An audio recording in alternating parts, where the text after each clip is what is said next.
Bismillahirrahmanirrahim. Assalamualaikum warahmatullahi wabarakatuh. Alhamdulillahirabbil alamin, wassalatu wassalamu ala asrofil anbiya'i wa mursalin wa ala alihi wa sahbihi ajmain. Amma ba'du. Pertama-tama, marilah kita panjatkan puji dan syukur atas kehadiran Allah Subhanahu wa Ta'ala yang telah memberikan rahmatnya kepada kita semua, sehingga kita dapat berkumpul kembali di bulan Ramadan yang penuh berkah ini. Perkenalkan, saya Syakila Indra yang akan membawakan kultum bertemakan kisah Zainab binti Muhammad. Zainab binti Muhammad adalah putri sulung Rasulullah Shallallahu Alaihi Wasallam dan Siti Khadijah. Dia lahir saat 23 tahun sebelum hijrah atau 600 Masehi di kota Mekah. Zainab lahir saat sebelum Rasulullah diangkat menjadi Nabi Allah Subhanahu wa Ta'ala. Masa kecil Zainab sangatlah bahagia. Bagaimana tidak, ibunya adalah seorang saudagar kaya raya, mulia dan baik hati. Sedangkan ayahnya adalah orang yang paling baik dan dikenal sebagai Al-Amin atau orang yang paling terpercaya. Zainab binti Muhammad juga berperan sebagai teladan bagi para wanita-wanita muslim. Dia adalah seorang wanita yang cerdas, berani, dan mandiri yang hidup sesuai dengan prinsip-prinsip agama Islam. Sahabat Cordova, ketika Sayyidah Zainab sudah memasuki usia yang layak menikah, Sayyidah Zainab menikah dengan Abu Al-As bin Robbi, putra dari bibinya Halah binti Khuwailid. Pernikahan ini terjadi sebelum Rasulullah mendapatkan wahyu pertamanya. Tatkala Allah Subhanahu wa Ta'ala memberikan wahyu melalui malaikat Jibril kepada Nabi Muhammad Shallallahu Alaihi Wasallam untuk mengajak keluarganya memeluk Islam, termasuk Zainab dan suaminya. Sayyidah Zainab memilih Islam, namun Abu Al-As tetap dalam kemusyrikannya. Ia berikukuh kepada agama nenek moyangnya, bahkan ikut menjadi pasukan Quraisy yang memerangi umat Islam. Saat hijrah ke Madinah, Abu Al-As yang masih menjadi pasukan Quraisy ikut menuju Badar untuk memerangi Rasulullah dan umat muslim. Perang ini dimenangkan oleh kaum muslimin, sehingga membuat Abu Al-As dan para pasukannya menjadi tawanan. Melihat kondisi ini, Zainab yang masih berstatus sebagai istri Abu Al-As datang menemui Rasulullah dan meminta suaminya dibebaskan. Sebagai diat atau tebusan, Zainab merelakan kalung dari ibunya agar suaminya dapat dibebaskan.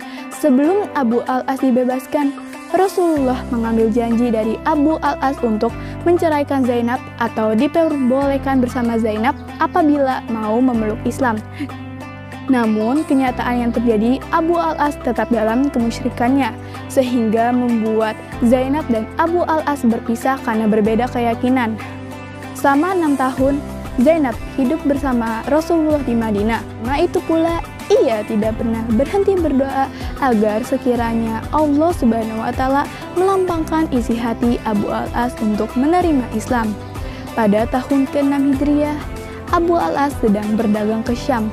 Di tengah perjalanan, ia bertemu dengan pasukan Rasulullah, sehingga ia dimintai hartanya yang dibawa sebagai tebusan.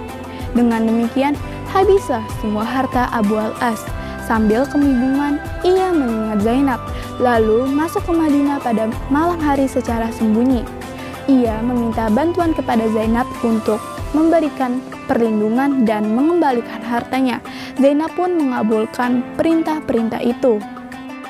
Hal ini sesuai dengan firman Allah pada surat Al-Mumtahanah ayat 10 yang artinya, "Wahai orang-orang beriman, apabila perempuan-perempuan mukmin datang berhijrah kepadamu, maka hendaklah kamu uji keimanan mereka. Allah lebih mengetahui tentang keimanan mereka. Dan jika kamu telah mengetahui bahwa mereka benar-benar beriman, janganlah kamu kembalikan mereka dengan orang-orang kafir, suami-suami mereka. Mereka tidak halal bagi orang-orang kafir, dan orang-orang kafir tidak halal bagi mereka. Dan berikanlah kepada suami mereka mahar yang telah diberikan. Dan tidak ada dosa bagimu menikahi mereka apabila kamu bayar kepada mereka maharnya.